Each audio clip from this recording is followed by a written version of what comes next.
होर्मुज जलडमरू मध्य में फीस वसूलने से क्या यूरोप को आर्थिक नुकसान हो सकता है? अगर ईरान यहां से गुजरने वाले जहाजों से भारी फीस वसूलने की अपनी धमकी को सच कर देता है तो इससे उसे हर महीने करीब 8 अरब डॉलर की कमाई हो सकती है। तेहरान इस पैसे का इस्तेमाल युद्ध में बर्बाद हुए स्कूलों, अस्पतालों और इंफ्रास्ट्रक्चर को दोबारा खड़ा करने के लिए करना चाहता है। ये ईरान की उस कोशिश का हिस्सा है जिसके तहत वो इस समुद्री रास्ते पर कंट्रोल हासिल करना चाहता है।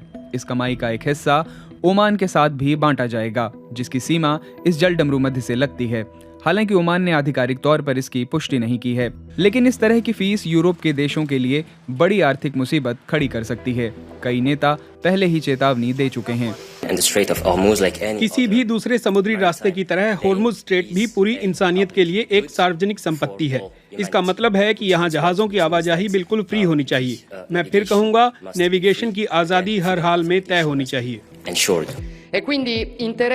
इटली और उसके सहयोगियों के लिए ये सबसे बड़ी प्राथमिकता है कि जहाज़ों की आवाजाही की आज़ादी को पूरी तरह से 28 फरवरी से पहले वाली स्थिति में बहाल किया जाए।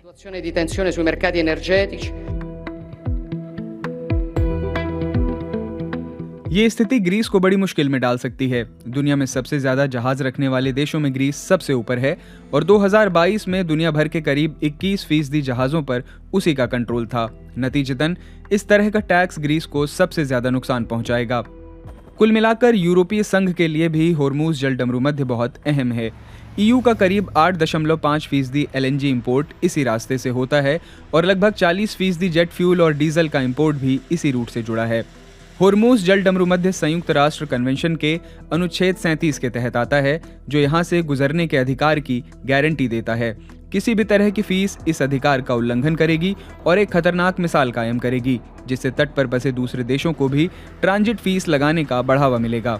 ऐसा कदम ग्लोबल इकोनॉमी को अस्थिर कर सकता है और दुनिया भर के समुद्री रास्तों में संकट पैदा कर सकता है।